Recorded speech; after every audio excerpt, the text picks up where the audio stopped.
বলছি বাজার থেকে গিয়ে একটু চিকেন নিয়ে এসো তো। চিকেন? কেন, কোনো কিছু স্পেশাল আছে নাকি আজকে? হ্যাঁ একদম ঠিক ধরেছো, আজকে আমার ভাই আসবে। কি? কিছু চিকেন ফিকেন আনতে পারবো না? তুমি জানো বাজারে চিকেন এখন কত করে কিলো? ঘরে সোয়াবিন আছে, সোয়াবিনের তরকারি বানিয়ে দাও।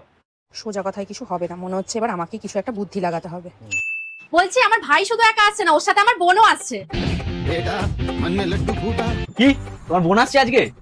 তাই ভাবছি সকালবেলা থেকে আমার ডান চোখটা নাচছে কেন। এই, তোমার বোন তো মিষ্টি খেতেও ভালোবাসে, তাহলে মাংসের সাথে একটু মিষ্টিও নিয়ে আসি বলো। আরে হ্যাঁ সেটাই তো বলছি, তাড়াতাড়ি যাও আর দুটো একসাথে নিয়ে এসো। ঠিক আছে তুমি যাও, আমি এক্ষুনি বাজার থেকে নিয়ে আসছি। এই, চিকেন আর মিষ্টি নিয়ে চলে এসেছি, কোথায় রাখবো বলো?